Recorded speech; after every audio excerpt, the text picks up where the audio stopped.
அண்ணா பல்கலைக்கழக மாணவி பாலியல் வன்புணர்வு செய்யப்பட்ட விவகாரம் தொடர்பாக தற்பொழுது விசாரணை நடைபெற்றுக் கொண்டிருக்கும் நிலையில் இதுகுறித்து நீதிபதிகள் கருத்து தெரிவித்திருக்கின்றனர். பெண்களுக்கு எதிரான வன்முறைகள் அதிகரிக்க வாய்ப்பிருப்பதாகவும் இதனை தடுக்க அரசு உரிய நடவடிக்கை எடுக்க வேண்டும் என்றும் தற்பொழுது நீதிபதிகள் கருத்து தெரிவித்திருக்கின்றனர். இதுகுறித்தான கூடுதல் விவரங்களுடன் இணைகிறார் எம்முடைய செய்தியாளர் ராகவேந்தர். இது குறித்தான முழு விவரங்கள். வணக்கம். அண்ணா பல்கலைக்கழக மாணவி பாலியல் வன்கொடுமை வழக்கை சிபிஐ விசாரணைக்கு செய்ய வேண்டும் என்று அதிமுக மற்றும் பாஜக சார்பில் மனு தாக்கல் சென்னை உயர்நீதிமன்றத்தில் மனு தாக்கல் செய்யப்பட்டது. நேற்று முதல் நாளான விசாரணை நடைபெற்றது. முதல் நாளன்று இந்த எஃப்ஐஆர் லீக் ஆனது மற்றும் நிர்பயா நிதி சரியான முறையில் பயன்படுத்தப்பட்டதா உள்ளிட்ட பல்வேறு கேள்விகள் எழுப்பப்பட்டது. அதன் அடிப்படையில் இந்த விசாரணை இன்று காலை துவங்கியது. கிட்டத்தட்ட இந்த நீதிபதிகள்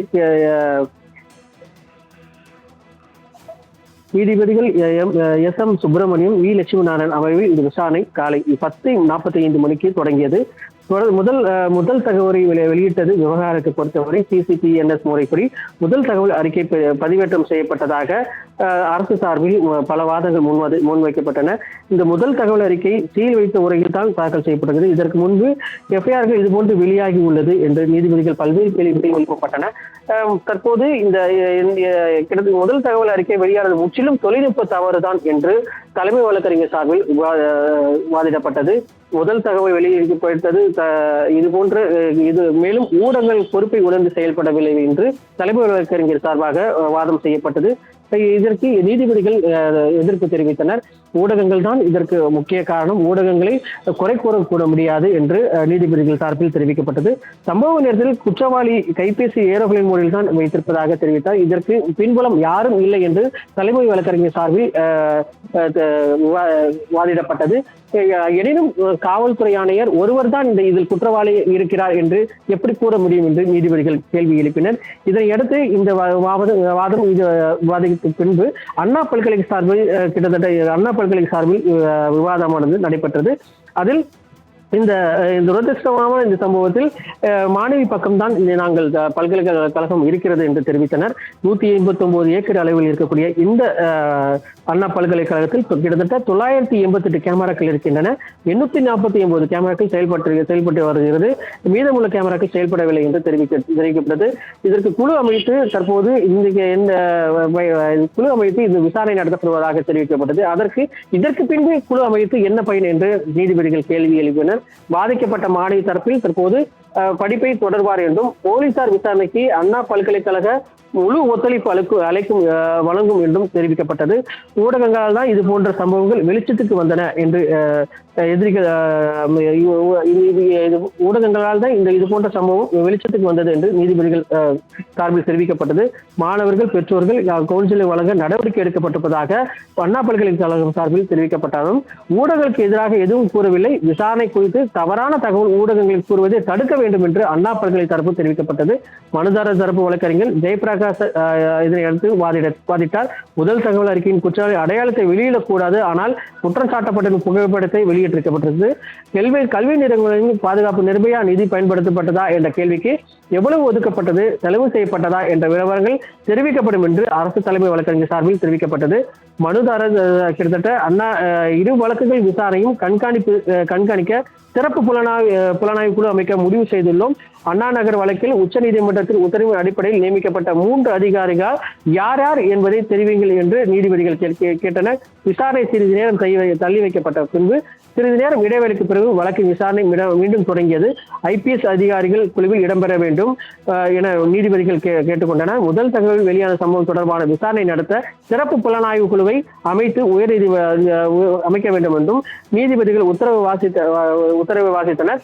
கிட்டத்தட்ட சம்பவம் குறித்த தகவல்களை நீதிபதிகள் உத்தரவு பிறப்பித்ததை அடுத்து ஒரு பெண் ஏன் விருப்பப்படி காதல் செய்யக்கூடாது, ஏன் இரவில் தனியாக செல்லக்கூடாது, ஏன் அவர்கள் விருப்பப்படி உடை அணியக்கூடாது, ஒவ்வொரு ஆணும் பெண்ணுக்கும் மரியாதை அளிக்க வேண்டும், ஒரு பெண் எப்படி இருக்க வேண்டும் என்பதை போதிப்பதை விட அவரை கண்ணியத்துடன் நடத்துவதே கண்ணியத்துடன் நடத்த வேண்டும் என்று நீதிபதிகள் தெரிவித்தனர். பாலியல் தொழில் செய்யும் பெண்களுக்கு கூட பாதுகாப்பு அவசியம் என்று நீதிபதிகள் தெரிவித்தனர். அவர் அனுமதி இல்லாமல் யாரும் பெண்ணை தொடரக்கூடாது. இது போன்ற முதல் தகவல் அறிக்கை வெளியானதால் எதிர்காலத்தில் பாதிக்கப்படும் பெண்கள் புகார் அளிக்க தயங்குகிறார்கள் என நீதிபதிகள் தெரிவித்தனர். பெண்களுக்கு எதிரான வன்முறைகளை அதிகரிக்க வாய்ப்பு ஏற்படுத்தும். எனவே முழு மனதுடன் பாதிக்கப்பட்ட மாணவிக்கு நீதிமன்றம் பாராட்டுகிறது. அவருடைய துணிச்சல் பாராட்டத்தக்கது.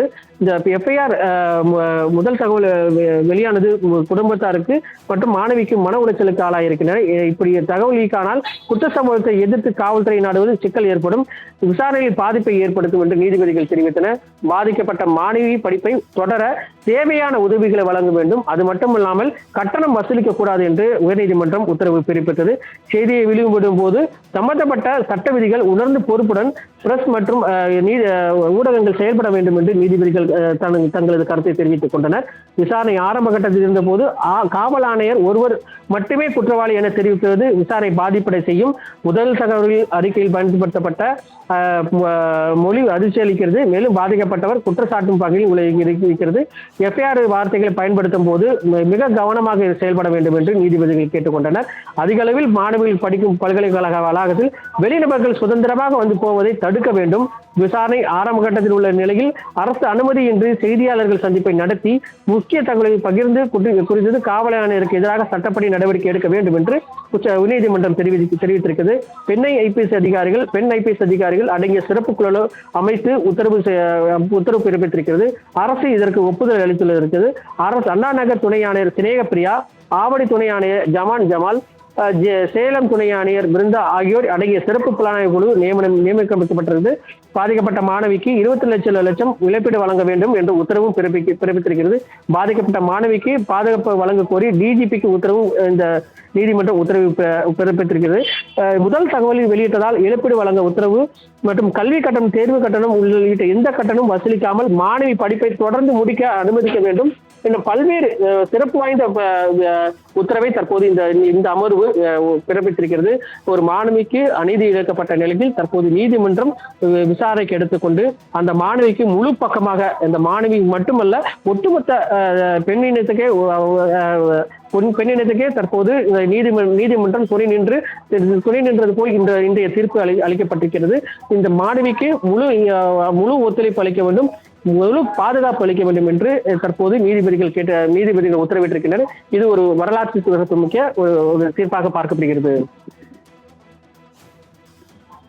தகவல்களுக்கு நன்றி ராகவேந்தர்.